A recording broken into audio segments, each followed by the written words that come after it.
Bonjour monsieur, je vous téléphone parce que je ne suis jamais arrivée à configurer mon téléphone pour recevoir mes mails. Donc j'arrive plus à recevoir mes mails sur mon téléphone.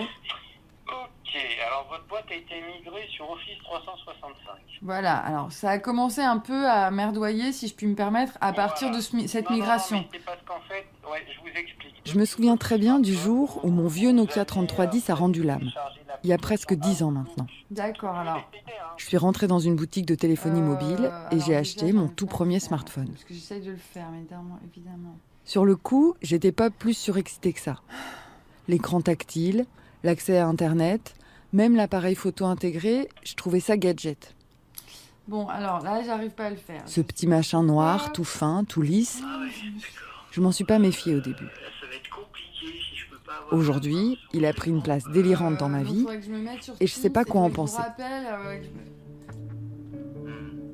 Donc ça charge, mais lentement. Est-ce que c'est un truc génial qui me relie au monde entier ou une vraie saloperie ? Un deuxième cerveau, mais qui me rend pas plus intelligente. Bah non. Bah, je suis désolée, sur l'appli, ils disent 40% de pluie à 18h. Un remède ou un poison ? Eh ben, tu vois, c'est ça, ça recommence, c'est-à-dire, ça sonne, je ne sais pas. Souvent, je me demande si c'était pas mieux avant finalement, quand ça n'existait pas. Ce qui ne m'empêche pas de continuer à le consulter 80 fois par jour. Je crois que c'est ça qui me gêne le plus avec mon smartphone. Cette impression de pas bien contrôler les choses. Siri ? Comme dans une relation amour-haine. Siri ? Parce qu'au fond de moi, je sais très bien que je pourrais plus m'en passer. Siri au rapport. Alors dans cet épisode, je voudrais essayer au moins de le regarder en face. Ce petit objet que j'ai toujours là, à portée de main, pour moi me raconter d'histoires. Me demander ce qui se cache vraiment derrière son écran. Ce que ça fait à la planète, à nos vies, à nos cerveaux, à nos enfants. Diane, ça vient de me faire mauvaise connexion. Tu peux aller là où t'as la plus de connexion, s'il te plaît? Et surtout si c'est possible de vivre avec sans renoncer complètement à sa liberté, à son esprit critique, à son intégrité morale. Bref, de reprendre le contrôle. Vivons heureux avant la fin du monde. Un podcast de Delphine Saltel, réalisé par Arnaud Forest et produit par Arte Radio. Le problème, c'est qu'on a l'impression, parce que c'est petit, que ça ne pollue pas, qu'il n'y a pas beaucoup de matériaux dedans. Il n'y a quasiment rien d'autre de fabriqué par les êtres humains qui soit aussi toxique, intense en matière première que nos smartphones. En fait, on ne se rend pas compte, mais dans un smartphone d'aujourd'hui, on a un supercalculateur de la NASA d'il y a 20 ans. Donc c'est vraiment une source d'impact colossale. Alors pour commencer, éco-anxiété oblige, je suis allée voir tout un tas de spécialistes de ce qu'on appelle l'impact environnemental du numérique, comme Frédéric Bordage que l'on vient d'entendre. Il m'a expliqué, ce dont je me doutais déjà un peu, mais je m'arrangeais pour pas trop y penser, que l'objet smartphone, ce rectangle noir de haute technologie, inoffensif en apparence, là, au fond de ma poche, en fait, c'est une vraie bombe écologique. Concrètement, quand je regarde votre smartphone, ce que je vois, c'est la quantité de matières premières nécessaires pour fabriquer ce petit objet de 150 grammes. C'est à peu près 500 à 1000 fois son poids en matières premières. On a cette notion de sac à dos écologique, donc la quantité de matières premières nécessaires pour le fabriquer, qui nous donne une idée de son intensité. Est-ce qu'il va contribuer à épuiser les ressources naturelles non renouvelables, minerais, etc. Finalement, proportionnellement plus ou moins qu'une voiture? Eh bien, beaucoup plus qu'une voiture, beaucoup plus qu'un réfrigérateur, bien plus que 90% des objets manufacturés que j'ai chez moi. Ce qui explique cela, c'est le fait que ça soit très miniaturisé. Pour produire un microprocesseur extrêmement petit comme celui qu'on va avoir dans un smartphone, pour produire l'écran qui a une très haute définition, des tout petits transistors au sein du microprocesseur, donc vraiment miniaturiser l'ensemble des composants, on a besoin de beaucoup d'énergie et des processus industriels particulièrement coûteux qui vont consommer beaucoup d'énergie mais aussi beaucoup de matériaux.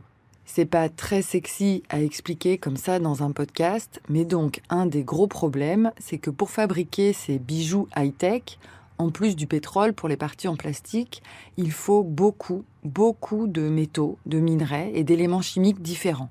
Plus d'une quarantaine en fait, d'après Philippe Biouy. Il est ingénieur, spécialiste de l'épuisement des ressources minérales.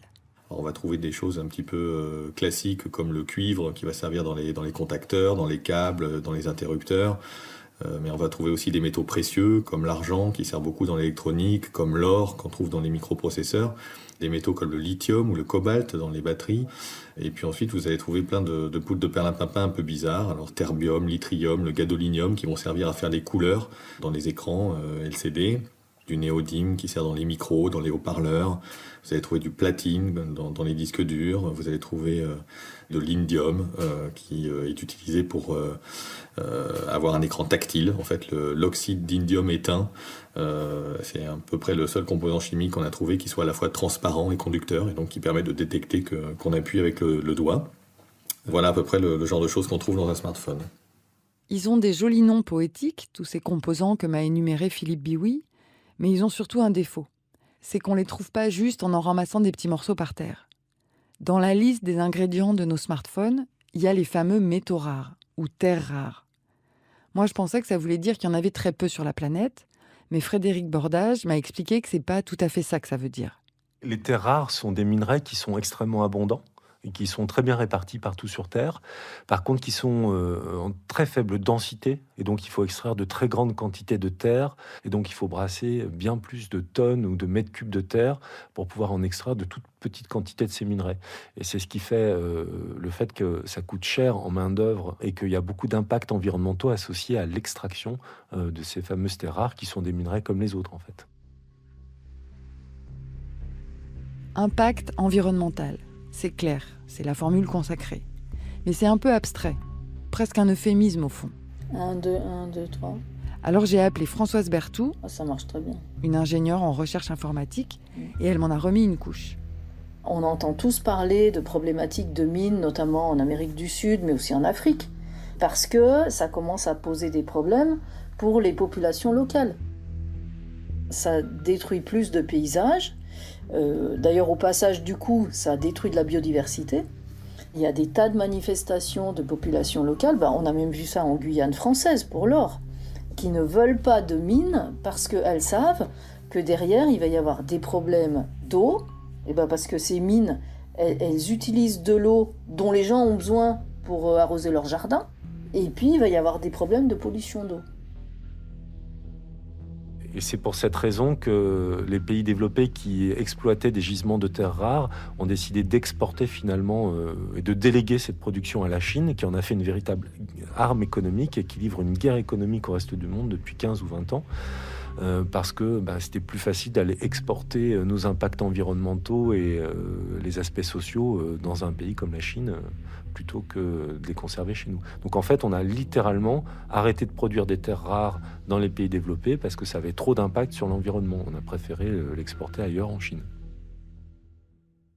Donc normalement, maintenant, grâce à Françoise Berthoud et Frédéric Bordage, quand je caresse ma petite merveille d'écran tactile en éteint d'oxyde d'indium, je suis plus censée voir seulement ça, c'est Emmanuel Macron qui le promettait. Noble intention. ou ça, ou ça.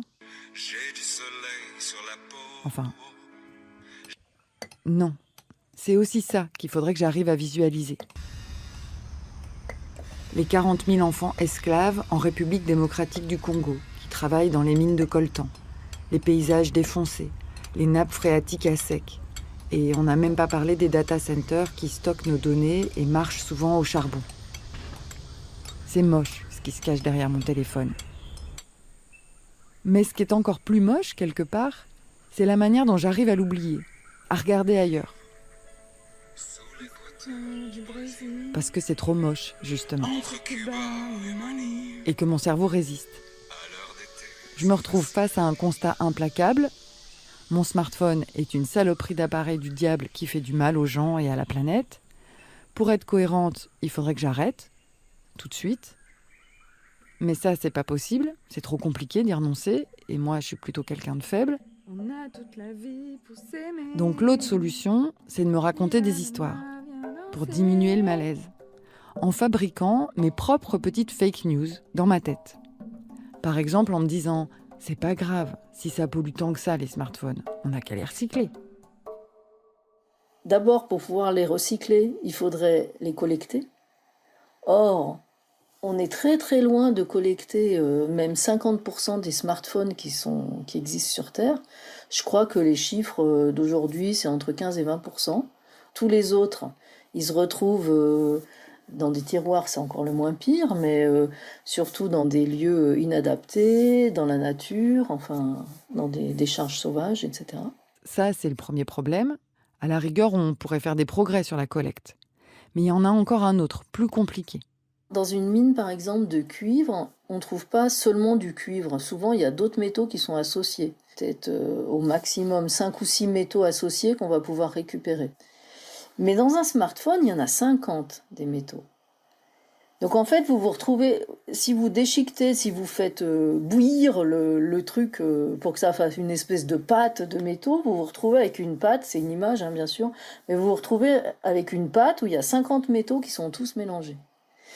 Et donc là, énergétiquement, pour aller récupérer chacun des 50 métaux, en fait, c'est d'abord technologiquement, c'est très compliqué. Et puis, sur le plan énergétique, c'est extrêmement lourd aussi. En fait, la difficulté qu'on a avec les smartphones, c'est qu'ils sont pas, et d'ailleurs l'ensemble des objets électroniques, c'est qu'ils ne sont pas conçus pour être recyclés en tenant compte de cette problématique-là. On pourrait se dire, on va faire des progrès, ça va s'améliorer. Sauf que quand on regarde les 20 dernières années, ça s'est quand même pas tant... Ça s'est amélioré, mais il reste encore une grande marge de progrès. Et puis, ce qu'il faut quand même souligner, là, c'est qu'on est quand même dans une urgence climatique, on est dans une urgence environnementale.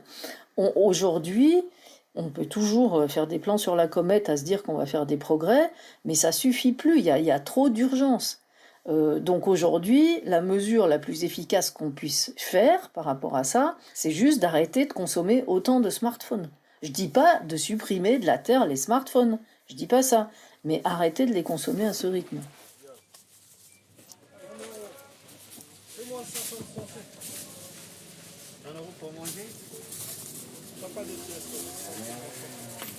En fait, on focalise actuellement l'attention des consommateurs, des citoyens, des citoyennes sur les usages, alors que 2/3 à 3/4 des impacts environnementaux du numérique sont directement liés à la fabrication des terminaux utilisateurs. Donc c'est clairement la fabrication de nos smartphones qui pose problème.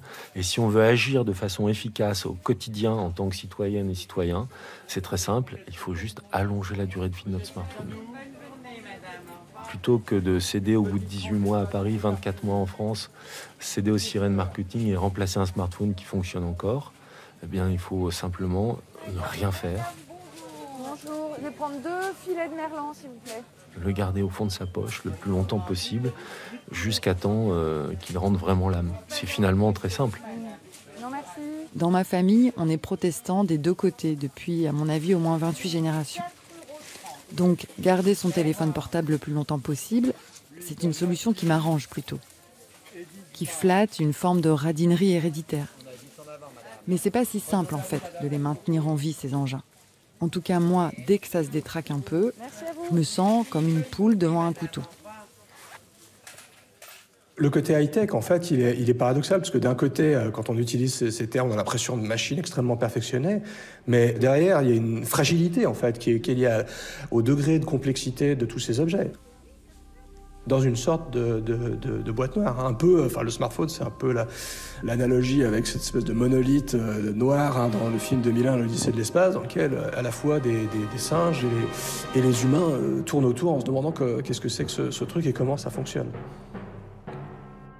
Nicolas Nova a passé 3 ans à enquêter sur les usagers de smartphones, En fait, c'est dans le répertoire.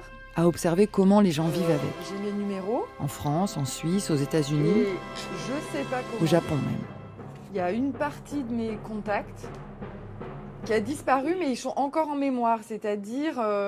Et ce qui se dégage de son enquête, sans trop de surprise, c'est que la majorité des consommateurs de la planète sont comme moi. J'avais son numéro, elle s'appelle Karen. Ils savent pas comment l'ouvrir, cette boîte noire. Ils osent pas. Elle est plus inscrite dans mon répertoire. Et donc, Vous comprenez il faut pas s'étonner qu'ils se fassent tranquillement pigeonner.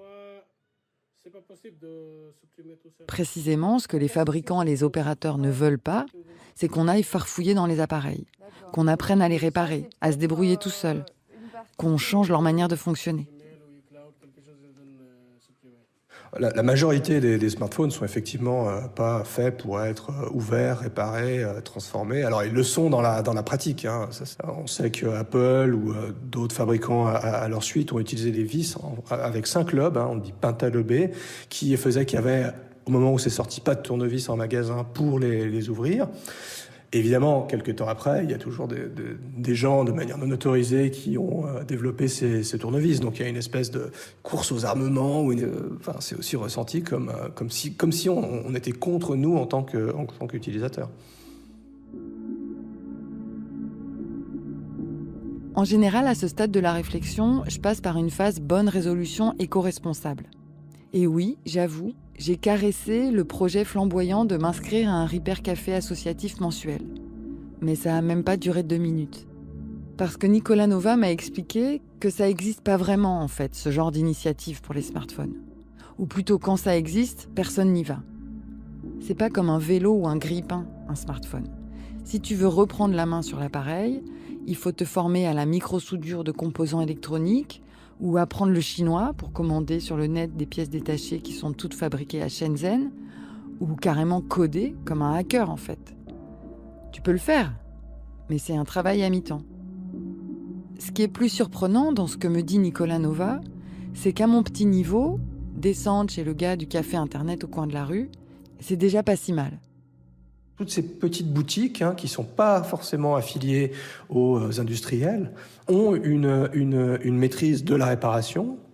Certains essayent déjà de les démonter, de comprendre comment ça fonctionne, de comparer les pièces détachées de tel modèle par rapport à tel autre, d'accéder à des ressources en ligne sur le sujet. Il y a des rapports plus ou moins clandestins qui circulent, il y a des groupes WhatsApp dans lesquels ces réparateurs échangent sur ces questions. Vous êtes obligé d'aller chez Apple quand vous avez garanti un an, mais je crois que c'est fini la garantie. Oui. Maintenant, vous pouvez ouvrir, vous pouvez réparer là. Et vous avez le tournevis pour ouvrir ? J'ai tout. Mais ces lieux sont les nouveaux cordonniers, les nouveaux rémouleurs, affûteurs de nos objets. D'accord. Et ça veut dire que vous la dessoudez, vous la séparez, et d'accord, ok. Pourquoi pas ? Admettons que cette petite boutique en bas de chez moi soit comme une petite poche de résistance à l'obsolescence programmée et à la dérive consumériste que nous imposent les fabricants. D'accord, ok. Mais le monsieur, là, il vient de m'encourager à télécharger la dernière mise à jour proposée par mon téléphone. En 2, s'il vous plaît. Pour que je puisse télécharger la toute nouvelle version de mon application Vélib ou Petit Bambou. Alors que justement, c'est ça qui le rend si fragile, mon téléphone. Ce rythme effréné des innovations permanentes qui servent en plus à pas grand-chose ou juste à pouvoir mettre des étoiles dans les yeux d'une nouvelle emoji licorne. C'est ça qui nous oblige à tout le temps changer de modèle. Bonjour, je suis ravie de vous accueillir et de vous présenter le programme de méditation de Petit Bambou. Oh bonjour. Prenons la route en passant par rue de Danzig, Paris. Oh bonjour. Je vous propose de démarrer maintenant. And the sum of all those parts, I need to thank you for doing this. Coach Bennett, Nike Running Global Head Coach. Isométrie abdominale. Ce trajet est plus court de 6 minutes que le trajet boulevard Lefebvre-Paris. Échauffement abdos inférieur. After all of that? Génie. Well, that's something I respect. Oh bonjour.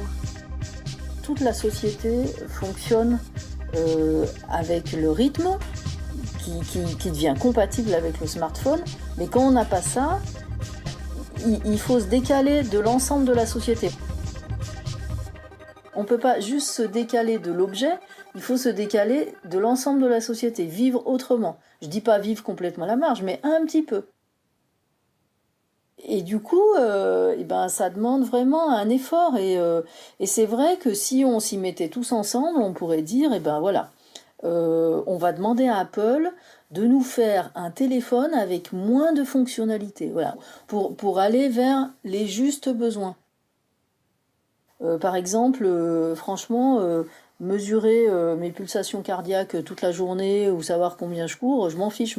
Moi, je le sais dans mon corps si je suis en forme ou non. J'ai pas besoin d'un appareil pour me dire. Alors, il y a des gens qui en ont besoin parce qu'il y a des gens qui ont vraiment des vrais problèmes. Mais la plupart des personnes qui utilisent ces fonctionnalités, elles n'ont pas besoin de ça.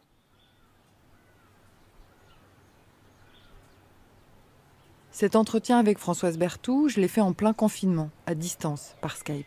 Elle était chez elle, près de Grenoble. Sur l'écran, je voyais le ciel et la campagne à travers la fenêtre, derrière elle. Le ralentissement général, les petits oiseaux qui chantaient sans aucun bruit autour. Est-ce que c'est ça qui nous a fait croire ce jour-là, toutes les deux, à un monde où on serait enfin capable de se poser 5 minutes ensemble pour se mettre d'accord sur les justes besoins numériques? Et puis, à peine un mois plus tard, à la radio, je suis tombée sur ça. On en entend parler depuis des années. Elle fera bientôt partie de notre quotidien. La 5G, une 4G puissance 10 qui permettra de regarder des vidéos à très haut débit, de télécharger des films en quelques minutes. Bref, ne pas y aller, ce serait le retour à la lampe à huile et au modèle Amish, selon Emmanuel Macron. Et là, j'ai compris que je me réveillais un peu tard. Qu'en fait, on était déjà tous montés dans le TGV, comme des zombies, sans que personne ne nous ait demandé si on avait vraiment envie d'embarquer à bord du train fou qui nous emmène à toute vitesse au pays des frigos qui parlent. Ce qu'il faut comprendre avec la 5G, c'est que on ne remplace pas la 3G et la 4G par de la 5G. On ajoute un réseau 5G à un réseau 3G et 4G existant qui va continuer à tourner et dont les antennes, c'est principalement ça, puisqu'il faut émettre des ondes autour de l'antenne, donc c'est ça qui est énergivore. Les premières estimations qui sortent des pays qui ont commencé à déployer, comme la Corée ou la Chine, montrent qu'on pourrait multiplier par 3 ou 4 la consommation du réseau de téléphonie mobile. Et pour quel bénéfice en face? Pour la capacité à récupérer son film en 2 secondes, pour peut-être un jour avoir des voitures autonomes, parce que c'est ça qui consomme beaucoup de données. Et puis pour faire la Smart City, où on va tous avoir la montre connectée qui prend notre température et la pulsation, ça va être le réfrigérateur qui fait ses courses tout seul, voilà, donc ce qu'on appelle l'Internet des objets.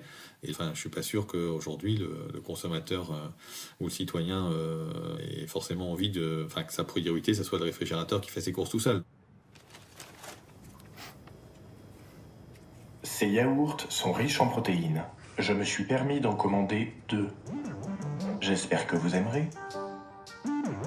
Vivons heureux avant la fin du monde. Manuel de survie. En temps de crise. Au rythme actuel, au coût actuel, avec les technologies actuelles, on est face à un mur. Le numérique est une ressource critique, non renouvelable, qui sera épuisée dans 30 ans au rythme où on va.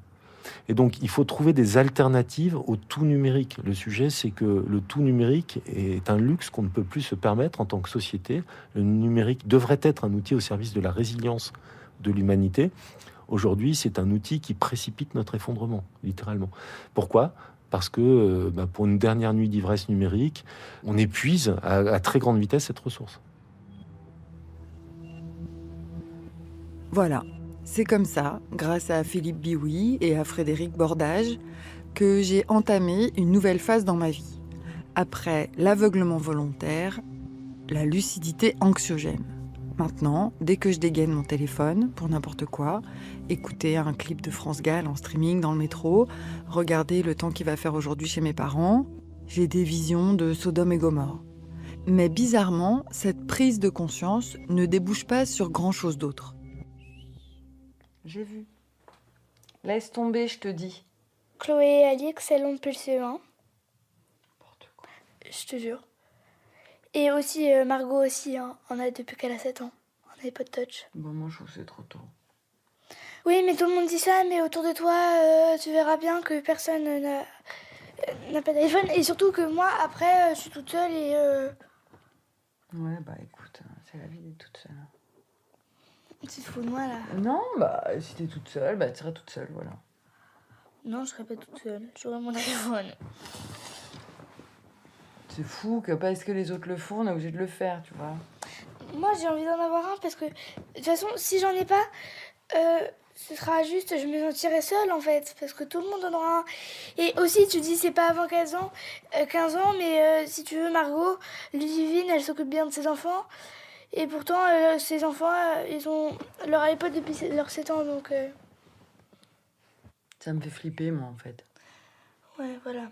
Ça te fait flipper que je sois comme tout le monde? Exactement. Je flippe, un peu en permanence, tous azimuts, pour la planète en péril, pour ma fille de 10 ans et demi qui va se faire cyberharceler sur Snapchat ou lobotomiser par TikTok. Mais j'en reste à ce stade, qui est assez confortable au fond. Plus confortable en tout cas que d'avoir à poser un acte radical. Et regarde, aussi je vais te montrer un autre truc. On va voir combien tu regardes toi par jour. Je gagne sur tous les tableaux, à peu près comme ce que je suis en train de faire là avec vous. Je bats ma coulpe en public. 2h29. Comme il y a vous aussi qui l'utilisez, 2h29. Je vous montre que je ne cautionne pas ce monde absurde et hyper connecté. C'est ton écran, ça ? Et après, je retourne scroller sur mon iPhone. 32% par rapport à la semaine dernière. Plus la semaine dernière, tu regardais 3 fois plus. 32%. Heureusement, il y a des gens comme Anne-Sophie Jacques qui ont d'autres stratégies. Un jour, j'avais rendez-vous chez mon kiné. J'y allais toutes les semaines. Mes rendez-vous étaient réguliers. Elle a écrit un livre qui s'appelle Déclic avec un start-upper repenti, Maxime Gage. Et en prenant mon téléphone quelques heures avant mon rendez-vous, je vois que mon téléphone, qui est un iPhone, me dit il faut partir à telle heure pour arriver à l'heure à votre rendez-vous, rue Groison, à Tours, alors que je n'avais strictement rien spécifié, je n'avais absolument rien rentré dans mon agenda, et là j'avoue que ça m'a fait flipper. J'ai eu peur, je me suis dit... je n'avais rien demandé en fait, donc c'était lâche-moi quoi. Et à partir de ce moment-là, j'ai réalisé qu'en effet, dès que je voyageais, même dans ma ville que je connais par cœur, automatiquement je mettais le GPS pour avoir le chemin le plus court, alors que ma ville je la connais. J'ai compris que je finissais par perdre mon rapport à la géographie, à la cartographie, à ma place dans l'espace. C'est-à-dire que je confiais à cette petite machine le soin de me dire où j'allais, alors que je pouvais très bien le faire toute seule, même dans des lieux que je connais pas. Après tout, il suffit de regarder à l'avance. Et à partir de là, j'ai trouvé que je me faisais déposséder de quelque chose. Je me faisais déposséder de l'espace, en fait.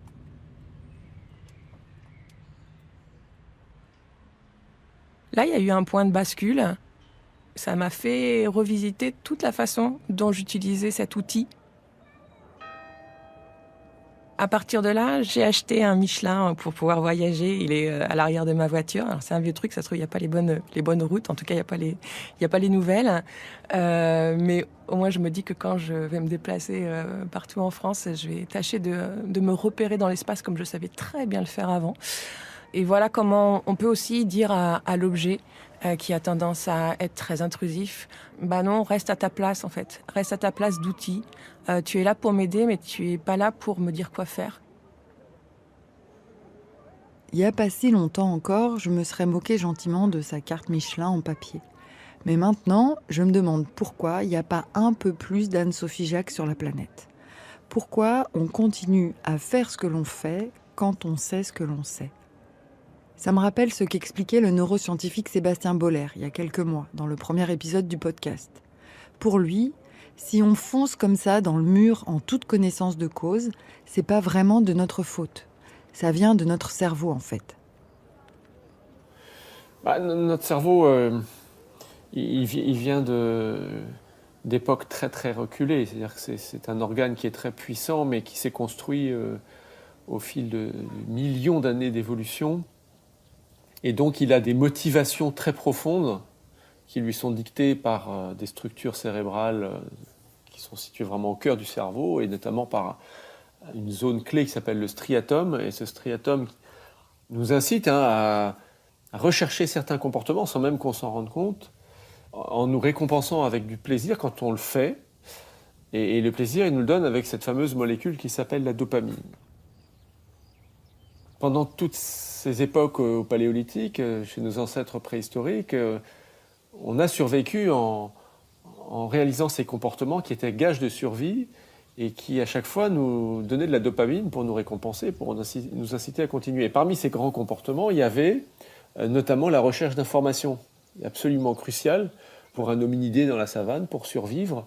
Par exemple, c'est essentiel de repérer les signes de passage d'un animal, une trace de pas dans la boue séchée, une empreinte, et de savoir extraire l'information, l'interpréter, savoir si c'est un prédateur ou une proie, parce que c'est la vie ou c'est la mort, et notre cerveau s'est développé pour être extrêmement sensible à l'information.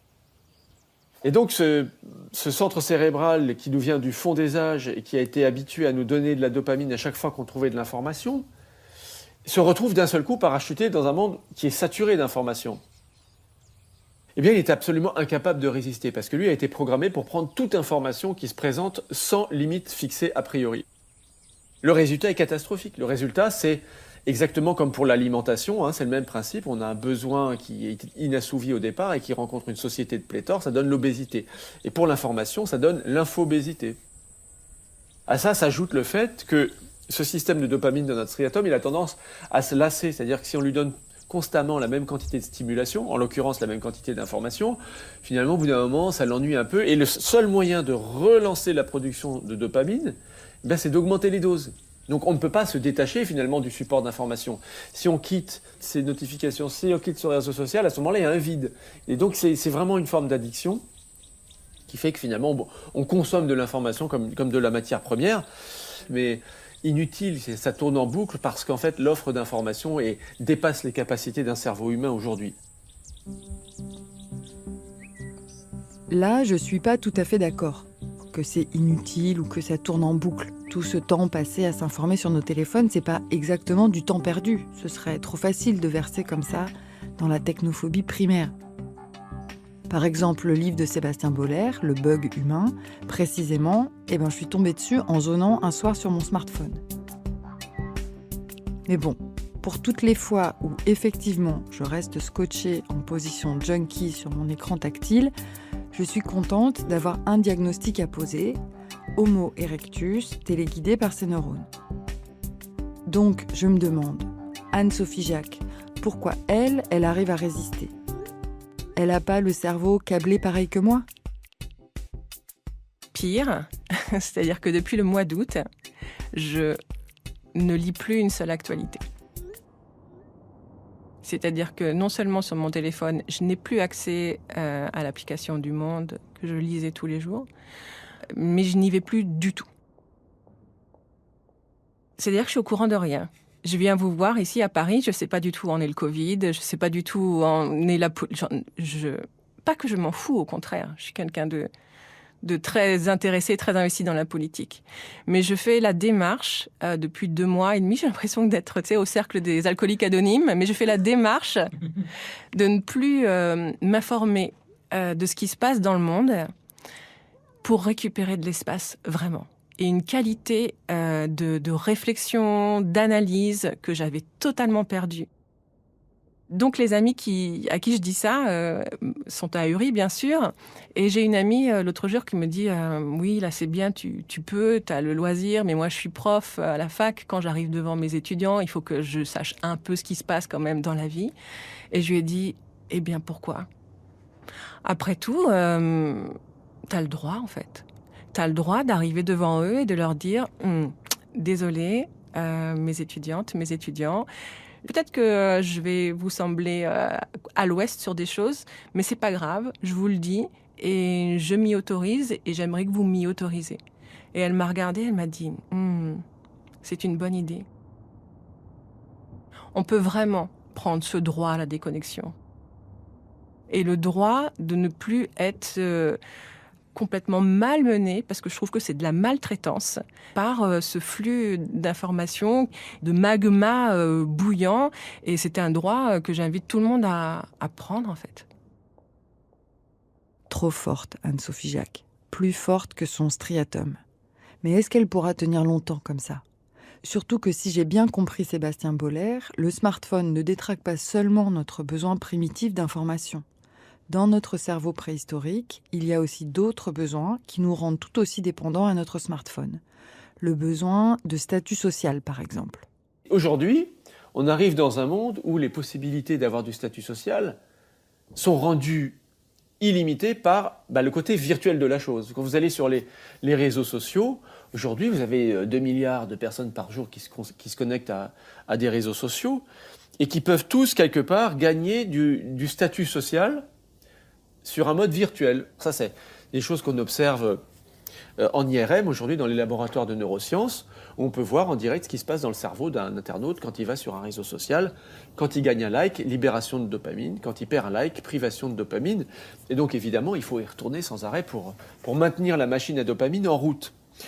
Et puis à ça s'ajoute aussi un besoin peut-être même antérieur à l'homme sur la planète, qui existait déjà chez les premiers êtres vivants, même chez les premières bactéries, il y a des milliards d'années dans les océans, qui avaient un principe fondamental ancré dans leur gène, c'est de minimiser les dépenses d'énergie. Quand vous êtes un être vivant dans un milieu hostile, vous devez sans arrêt minimiser vos dépenses d'énergie et maximiser vos entrées d'énergie. C'est ça qui fait que vous survivez.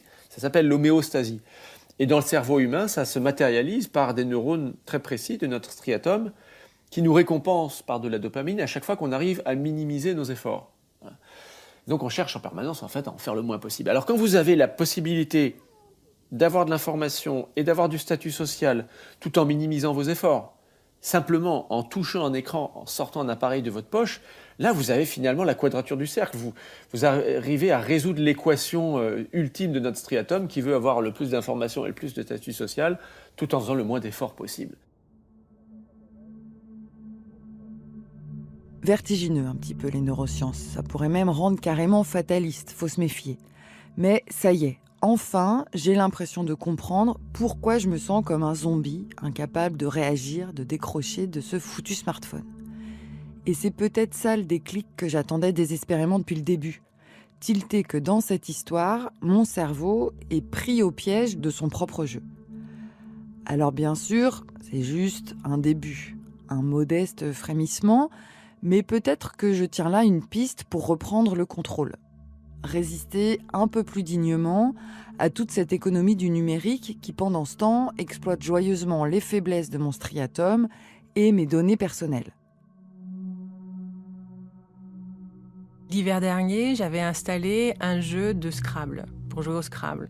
Je pouvais jouer avec ma sœur, c'était super. Et c'était un super environnement, avec des couleurs chatoyantes, c'était chaleureux. Et je réalisais que je commençais à jouer en me couchant vers 22h et qu'à 1h du matin, j'étais toujours dessus. Le dispositif faisait que j'avais toujours envie de faire une autre partie.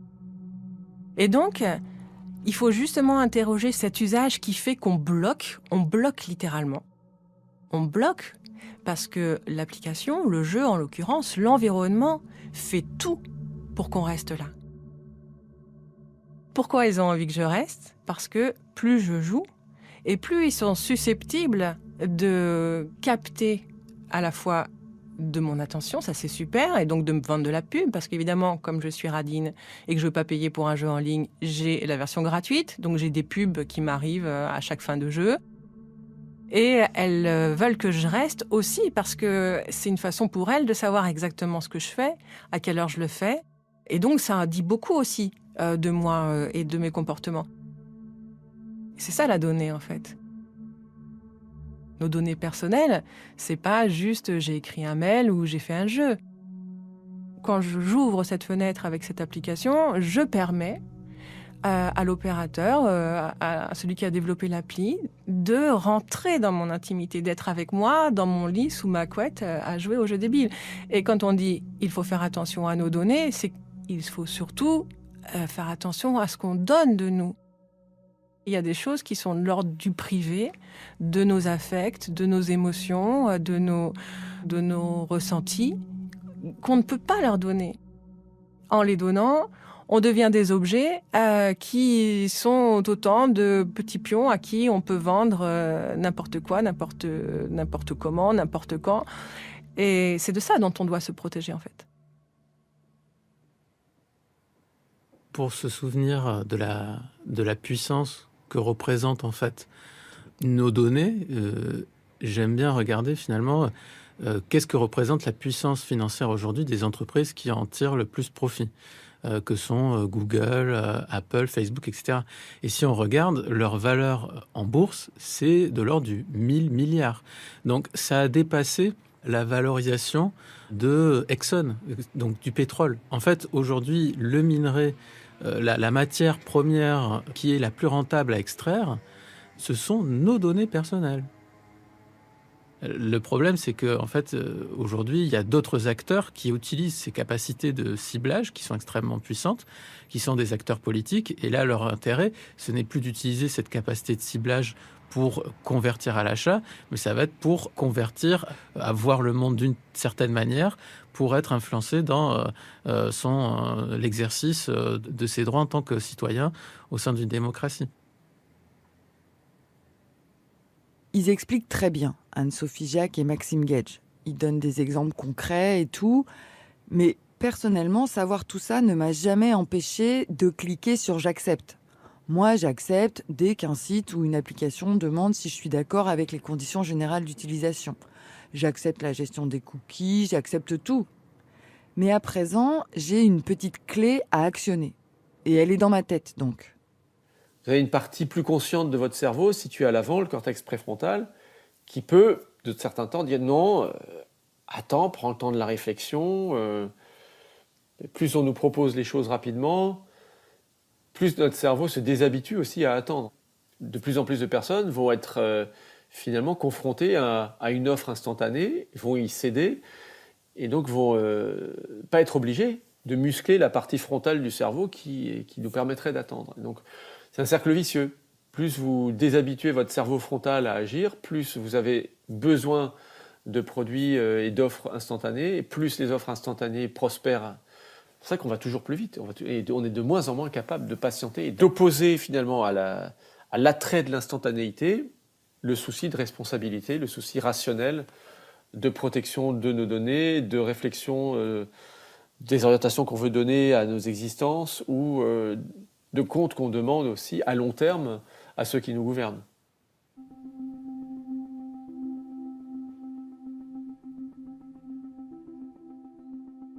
Et bien, par exemple, concrètement, si je veux mettre Firefox comme navigateur sur mon téléphone, comment je fais ? Donc sur iOS, il suffit d'aller dans l'App Store et puis là vous tapez Firefox. Alors voilà, ne vous moquez pas, c'est pas le grand soir, juste une petite réforme individuelle. Avec l'aide de Maxime Gage, j'ai installé sur mon smartphone un navigateur qui ne vend pas mes données personnelles. Donc Firefox, c'est quoi ? Firefox, c'est un navigateur comme Chrome ou Safari, sauf qu'il est libre. Ça vaut ce que ça vaut, c'est juste un début. Et surtout, il est maintenu par... Alors voilà, bien sûr, il y a une pub en haut qui veut nous faire... Et d'ailleurs, je ne sais même pas au fond si c'est vraiment grâce à la partie préfrontale de mon cortex. Et voilà, navigateur web, Firefox. Mais ce que j'ai compris, c'est que la cohérence, c'est un peu comme les abdominaux. Ça s'exerce. Au début, c'est horrible. On fait des pédalos sur son tapis, on a envie de crever. Et puis, jour après jour, on a moins mal. Après, on se tient plus droit, on se regarde dans la glace et on est quand même plus content de soi. Et qui donne le pouvoir à chacun. Donc déjà Firefox, une fois que vous l'avez installé. À suivre sur arteradio.com.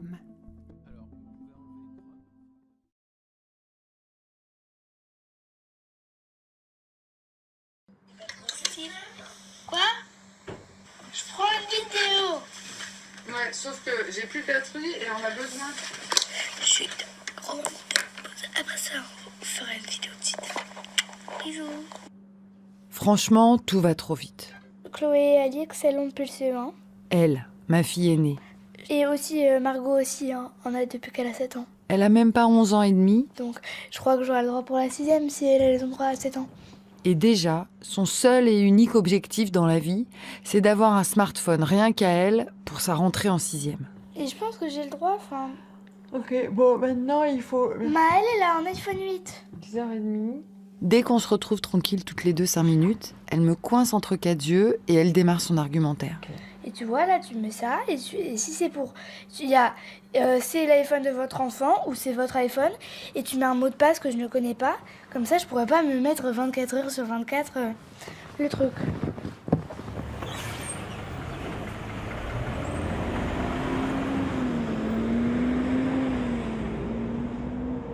L'autre jour, dans le bus, on en discutait pour la énième fois, et je lui ai dit que j'en avais parlé avec son père, que c'était pas gagné, qu'on avait besoin de réfléchir, qu'on n'était pas encore sûr. Et là, elle a craqué. C'était physique. D'imaginer se retrouver la seule du collège sans portable, limite, elle n'arrivait plus à respirer. Elle s'est mise à pleurer devant tout le monde et quasiment à m'insulter. Et moi, je me suis sentie vieille. Je me suis demandé ce qu'il fallait faire et pourquoi j'avais si peur au fond de cette histoire de téléphone portable. Vivons heureux avant la fin du monde. Un podcast de Delphine Saltel. Chaque mois, des pistes et des idées pour surnager dans la catastrophe écologique, la crise climatique, la crise sociale et tout ce qui remet en cause nos modèles de société. On est mal. Point de départ, la vie de tous les jours et des paroles savantes, des histoires individuelles, des expériences collectives pour nous aider à imaginer des solutions. Vivons heureux avant la fin du monde. Réalisé par Arnaud Forest et produit par Arte Radio. Épisode 8. GAFA des gosses.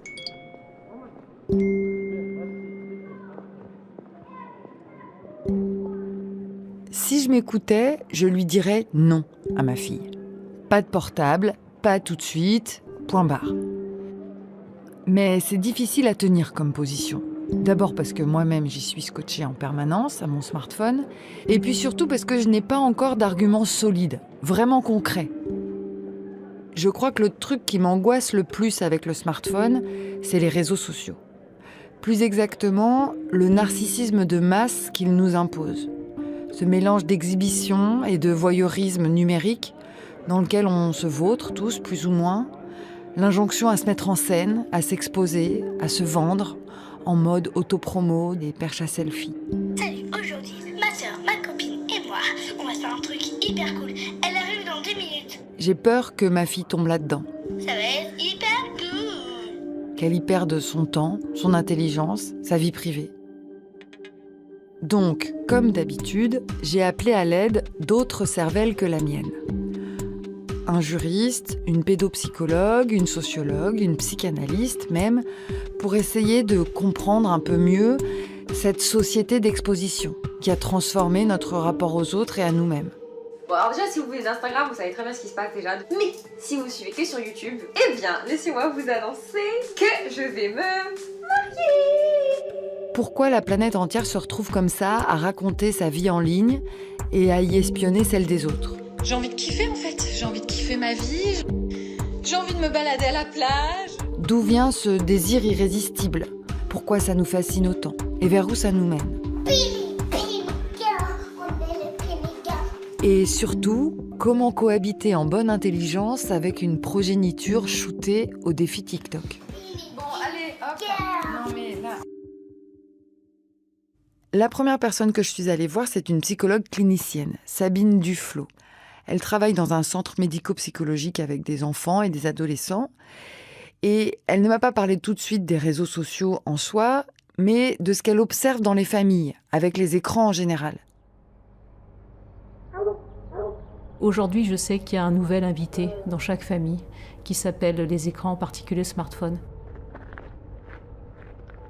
Et c'est un peu, si vous voulez, comme le joueur de flûte. Hein. Là, vous savez, dans la fable, c'est-à-dire qu'il est arrivé et il nous a tous enchaînés et entraînés. Et en particulier les enfants. Et visiblement, ça l'a rendu complètement anti-numérique. Il y a quelque chose qui s'appelle l'âge d'accès de la citoyenneté numérique, je crois que c'est le libellé exact, qui est 15 ans. Avant, c'est beaucoup trop tôt. Cet âge de 15 ans, il revient très souvent dans la bouche des parents quand on leur dit « pour vous, ça serait quoi l'âge d'accès idéal à un téléphone connecté ?» Si vous donnez un portable à votre enfant avant 15 ou 16 ans, c'est lui mettre une bombe dans la poche. Vous lui donnez accès à tout et n'importe quoi, alors que son cerveau n'est pas encore fini, il n'a pas encore cette capacité de distanciation et puis de jugement critique. La plupart des petits n'ont pas cette capacité d'ailleurs de faire la différence entre réel et virtuel, hein, qui normalement chez un enfant qui va bien, ça s'acquiert à peu près vers 7-8 ans, mais pour un enfant qui va bien. tenir. C'est vraiment le mot, vous l'avez trouvé, c'est le mot qui revient tout le temps, c'est tenir. Mais pas tenir par rapport à votre enfant, mais tenir par rapport à une économie du numérique, un capitalisme numérique qui est dément, quoi. Il faut toujours se rappeler que ces applis, elles ont été créées pour maintenir captif l'enfant, pas pour l'éduquer. Quand on régule le temps d'écran, quand on empêche l'accès trop facile, on ne punit pas l'enfant, on lui fait un cadeau. On lui fait un cadeau de liberté, en fait.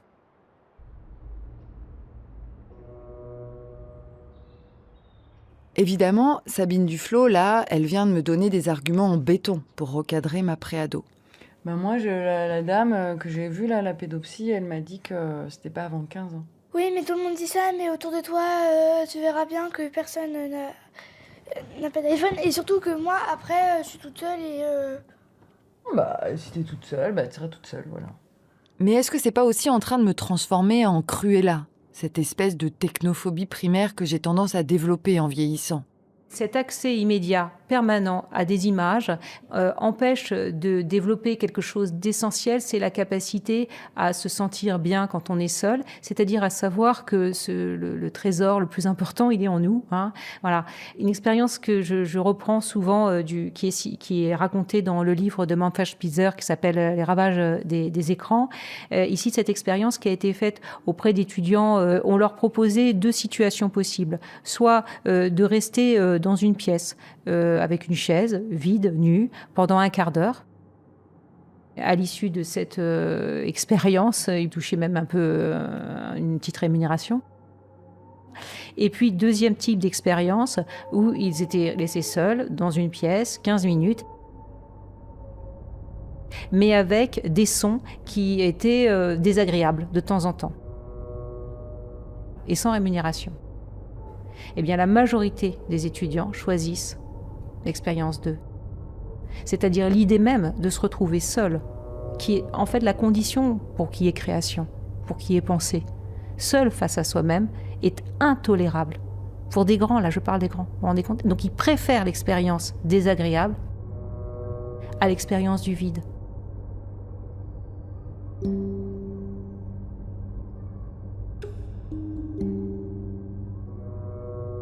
Les expériences de psychologie cognitive comme ça, en général, j'aime bien. C'est intéressant. Mais des fois, j'ai l'impression qu'on pourrait un peu en tirer les conclusions qu'on veut. Et que souvent, elles servent plutôt de validation pseudo-scientifique à une opinion préétablie. Là, en l'occurrence, je me demande si elle va pas quand même un peu loin dans son interprétation, Sabine Duflo. Et surtout, comment je vais maintenir un semblant de dialogue avec ma digitale native de fille si je me mets à tenir ce genre de discours. Donc, j'ai cherché une autre spécialiste qui travaille sur les pratiques numériques des jeunes, mais qui serait plutôt du genre à décrisper le débat. Anne Cordier. C'est pas nouveau, en fait, ce qui est en train de se passer. En réalité, ce qu'on observe aujourd'hui, en termes de cristallisation entre adultes et enfants autour du numérique, c'est en fait vraiment quelque chose d'hyper récurrent. Elle est chercheuse en sciences de l'information et de la communication, et elle a commencé l'entretien par me dire de rester calme. Tous les discours autour de la rupture anthropologique, en fait, qui nous annoncent un être nouveau, on les a depuis la création. Enfin, là aussi, on va retrouver des textes très très anciens sur l'écriture qui va modifier la nouvelle génération et qui va faire qu'on va avoir une génération sans mémoire. Enfin, on a des textes de grands philosophes de l'Antiquité autour de cette thématique-là. Il n'y avait pas encore les neurosciences, mais on était dans le même discours. Moi, par exemple, je suis de la génération des boys bands. Et très clairement, c'était un objet de tension entre les parents et les adolescents, les boys bands et la naissance de la télé-réalité. On voit que Laura et Toto, ils n'ont pas froid aux yeux. Et le départ de Stella, ça a arrangé les choses en plus. Là aussi, on a écrit, on a eu une production scientifique extrêmement riche, annonçant la fin de la culture, la fin de l'intelligence, une génération qui allait être incapable de s'insérer socialement, de s'insérer dans un collectif, de s'engager. Franchement, t'aurais jamais dû m'embrasser, Julien. Pour moi, c'est terminé, il n'y aura pas de retour en arrière. Et alors, évidemment, incapable aussi d'assurer une parentalité digne de ce nom.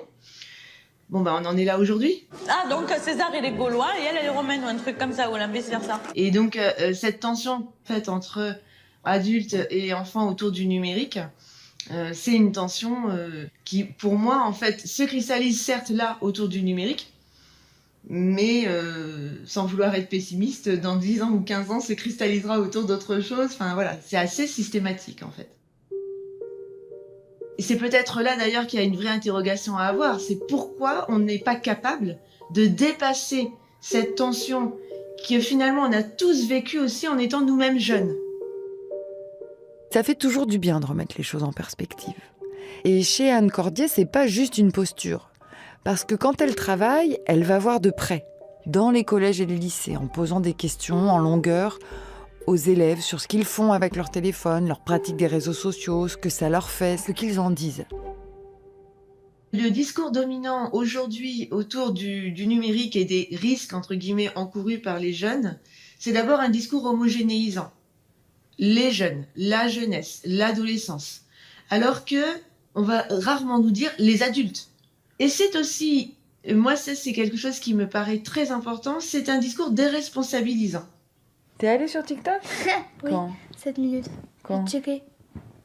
Checker quoi? Je t'ai dit que je voulais pas que t'ailles sur TikTok. Bah si tu veux, tu le supprimes. Bah, parce que vous avez réinstallé TikTok? Mais tu le supprimes.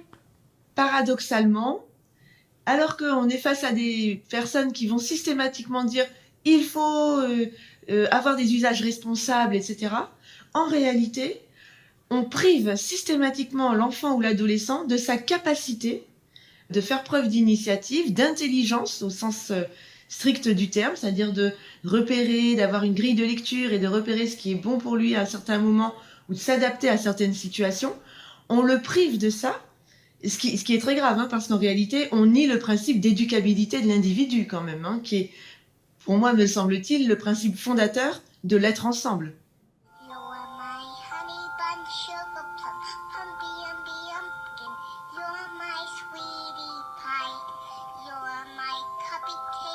Ok, n'importe quoi.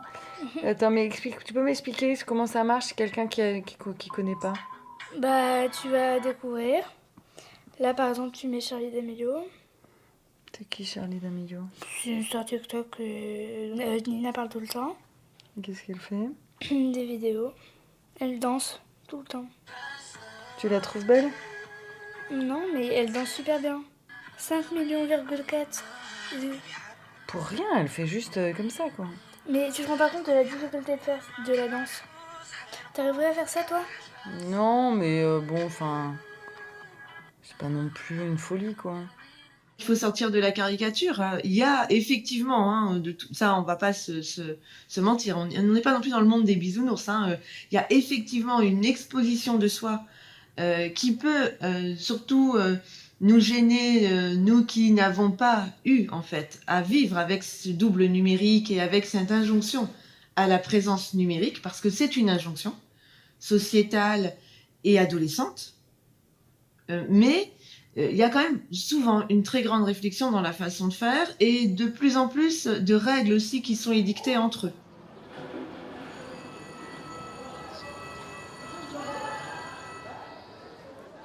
Une des enquêtées que je suis me racontait en fait que une de ses amies a été quittée par son petit copain du moment et que le petit copain a menacé sur les réseaux de diffuser des photos.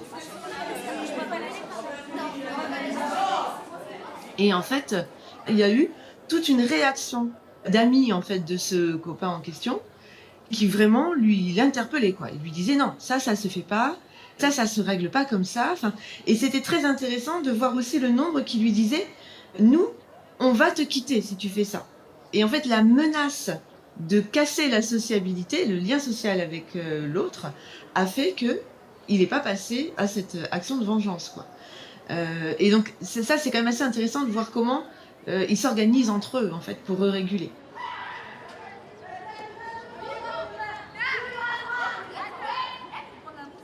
Soyons prudents, surtout écoutons-les, observons comment ils fonctionnent, et donc soyons prudents dans nos jugements trop hâtifs qui nous empêchent en fait de voir les véritables problématiques.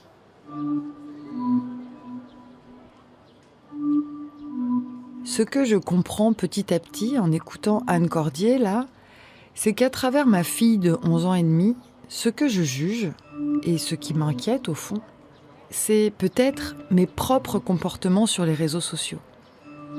Ma difficulté à en maîtriser les codes et les usages, à garder le contrôle dans cette grande foire aux vanités virtuelles.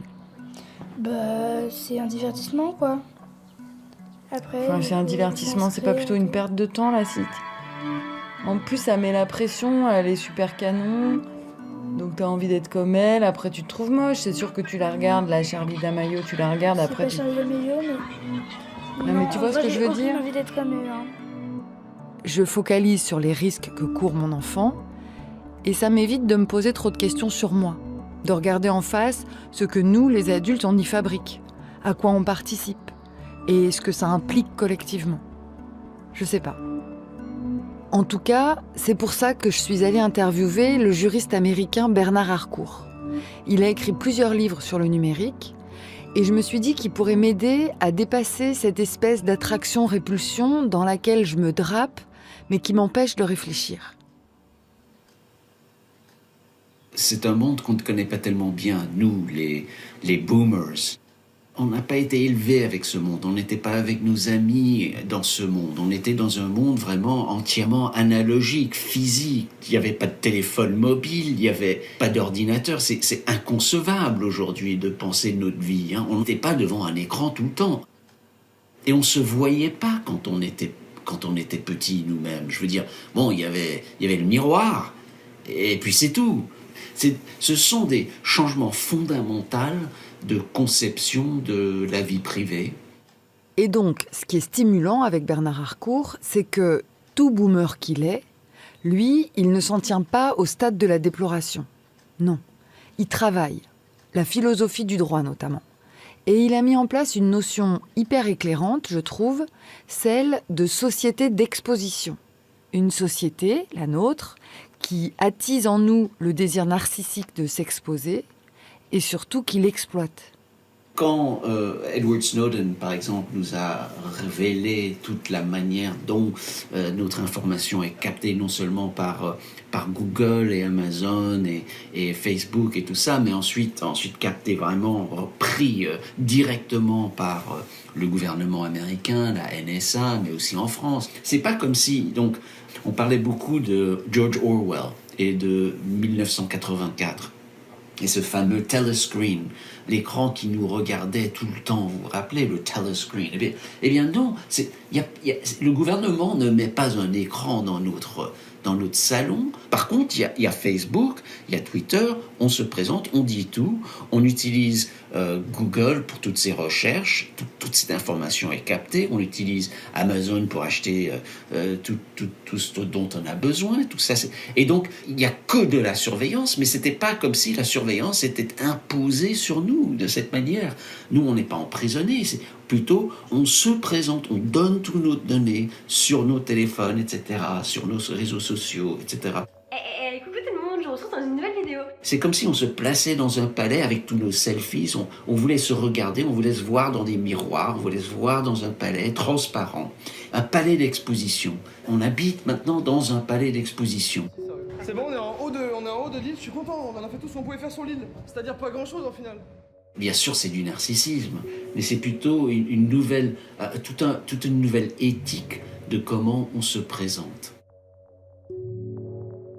On ne peut pas y échapper. Je veux dire, une fois qu'on commence à entrer dans cette nouvelle société d'exposition, d'une minute à l'autre, on est déjà en train de se présenter, de se voir. On est dans les embouteillages. Alors les petits bouchons. Dans un concert, à la mer, ou bien à la montagne, ou bien... C'est presque plus important de documenter cette existence que de le vivre, presque.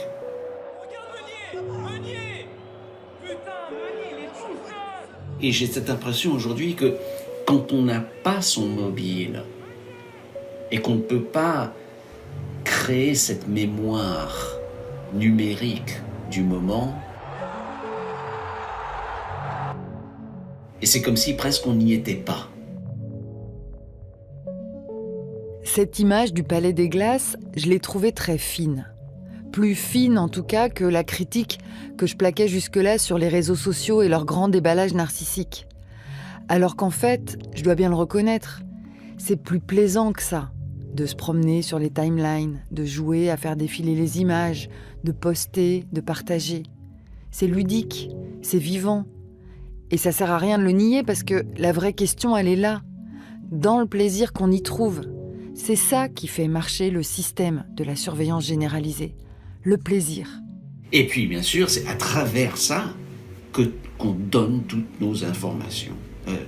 Le fait même de porter un portable sur soi, sur son corps, eh bien, voilà, on émet notre GPS à tout moment. You think this is one fucking day? Millions of Americans are armed to protect the Constitution of the United States against enemies foreign and domestic! On l'a vu récemment avec la prise du Capitole à Washington DC le 6 janvier. Les gens qui étaient à l'intérieur du Capitole, ils avaient leur mobile, ils se sont tous confessés avec leur mobile sur Facebook et sur Twitter.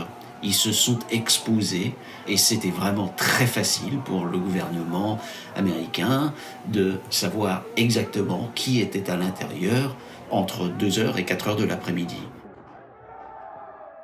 Quelle ironie quand même. Ces pauvres militants pro-Trump en train de se fliquer eux-mêmes, au moment où ils croient subvertir le système. Mais ça vaut pour tout le monde. Alors à la fin de notre entretien sur Skype, tout bêtement, j'ai demandé à Bernard Harcourt ce qu'on pouvait faire, s'il n'avait pas des pistes de solutions. Et là, depuis son joli bureau de l'Université de Columbia à New York, il a souri longuement, comme s'il se faisait pas trop d'illusions sur notre faculté collective à sortir du système. Et il a reconnu qu'il ne voyait pas vraiment où tout ça allait nous emmener, mais que du coup, il fallait s'accrocher à un principe. La réflexivité. Oui, réfléchir. C'est un peu tout ce qui nous reste, d'après lui. Analyser nos usages numériques, le plus honnêtement possible. Les décortiquer, lire des essais dessus, un peu comme une hygiène quotidienne. Alors c'est du boulot, une forme de charge mentale même, mais pour Bernard Harcourt, ça peut nous servir de morale minimum. Hello les amis, j'espère que vous allez bien, que vous passez un bon début de semaine. Par exemple, ça... Petite update on Instagram. C'est ma semaine d'anniversaire. C'est quelque chose auquel, sans doute, ça me ferait du bien de réfléchir. Demain, on part dans le Luberon. On a décidé de se prendre quelques jours au vert en famille. Ce que je fous exactement à suivre la vie des autres sur les réseaux. Et samedi, on fait une garden pizza party avec une copine. Et pourquoi, quand je regarde ce qu'ils postent, la plupart du temps, je me sens mal à l'aise. Je sens une espèce de légèreté. Du coup, je me dis, mais putain, là, ça y est. Je vais kiffer en fait, on va partir en vacances, tu vois, Ça m'empêche pas de scroller des heures sur leurs tweets ou leurs stories, mais pour du réseau social, censé nous rapprocher, il y a quand même quelque chose qui fonctionne mal. Qu'est-ce que c'est ? J'ai redécouvert, en fait, grâce à cette réflexion en fait, sur le narcissisme de masse et les réseaux sociaux, j'ai redécouvert cette distinction qu'avait proposée Lacan dans les années 50, donc qui n'existe pas chez Freud de façon aussi claire, entre le moi et le je. Le je, le moi, le surmoi, ce sont des concepts que la psychanalyste Clotilde Leguil utilise avec ses patients en thérapie dans son cabinet. Mais elle les applique aussi à nos comportements numériques. C'est sa manière à elle d'être réflexive. C'est très intéressant finalement de se servir de cette distinction aujourd'hui et de s'apercevoir qu'elle éclaire aussi quelque chose de ce phénomène auquel nous avons affaire. Alors c'est pas évident à résumer, mais en gros, si j'ai bien compris Clotilde Leguil, le moi, on pourrait dire que c'est une image, celle que nous renvoie le miroir ou le selfie. Un reflet qui nous rassure parce qu'il nous aide à se forger une identité extérieure et qu'on peut mettre en vitrine pour se présenter aux autres. On va représenter une image de sa vie et de soi qui sera un peu tout de même une image publicitaire. C'est quand même une sorte de promotion finalement de sa vie qui vise à montrer qu'on fait beaucoup de choses, montrer qu'on est intéressant, susciter l'intérêt. Donc il y a quand même à l'origine finalement cette demande d'être aimé. Parce que finalement, peut-être que l'utopie qu'il y a derrière aussi ce partage de sa vie, et derrière le narcissisme de masse, c'est une forme d'utopie de transparence. On va se montrer.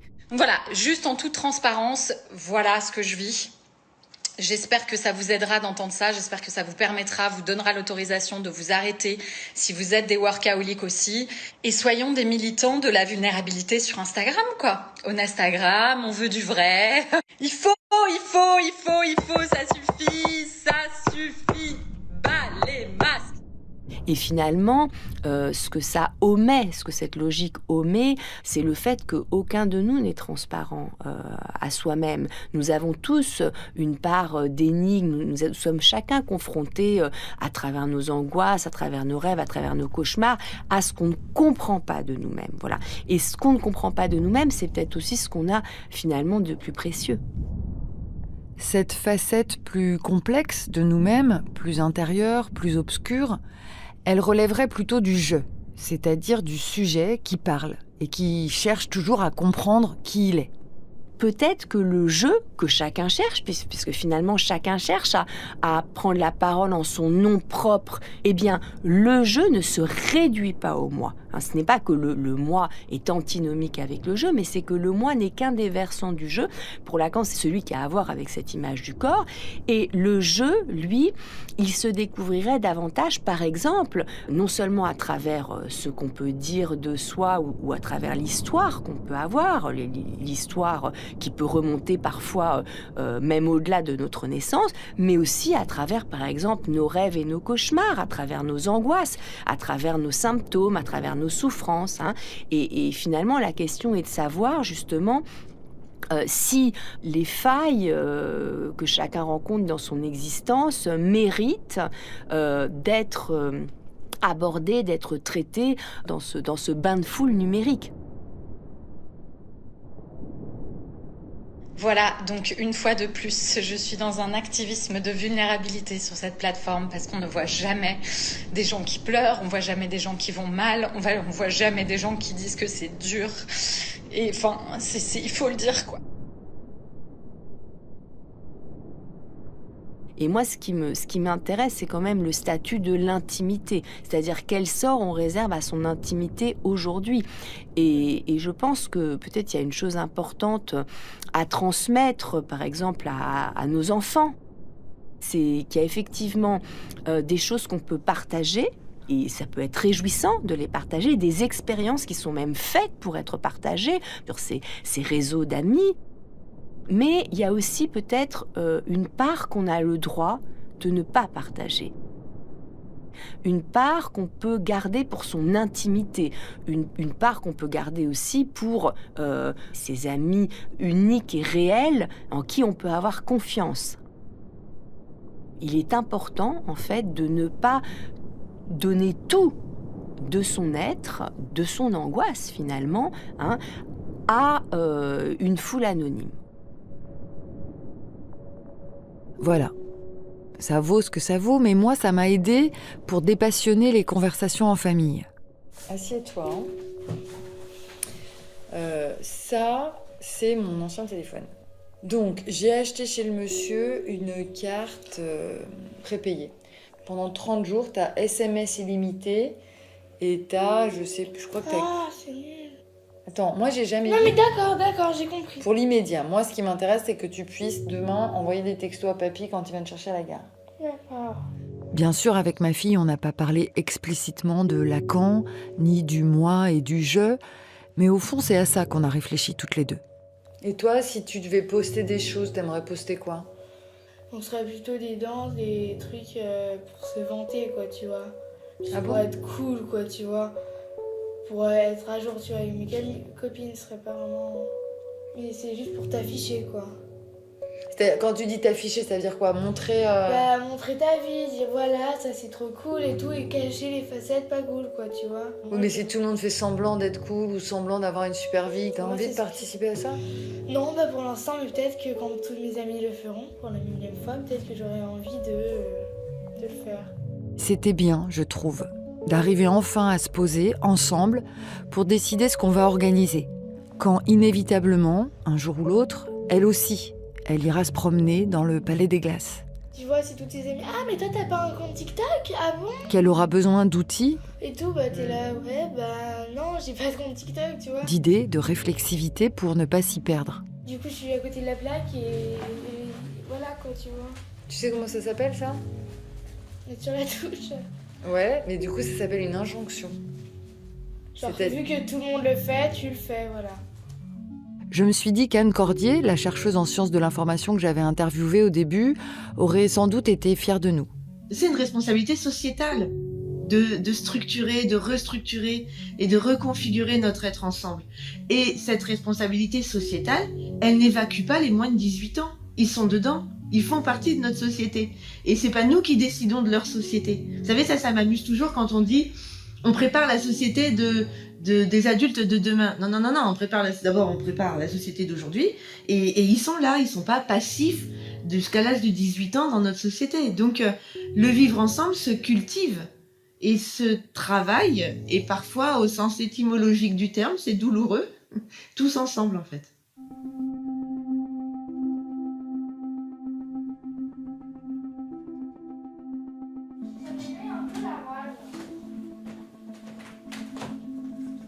Et ton billet de train, je vais te le mettre dans une pochette. Il faut que tu m'expliques dans les détails comment ça va se passer. Oui, c'est surtout ça qu'il faut que je t'explique, c'est plus important que le smartphone. À suivre Non, t'es en pyjama, je t'explique. sur arteradio.com. Est-ce que tu as le droit? Oui, bien sûr. Vivons heureux avant la fin du monde est un podcast produit chaque mois par Arte Radio. Vous pouvez l'écouter sur son site, arteradio.com, son appli gratuite, SoundCloud, Deezer ou votre plateforme d'écoute préférée. Commentez, partagez, abonnez-vous au podcast et mettez-lui des étoiles pour soutenir l'émission et la planète.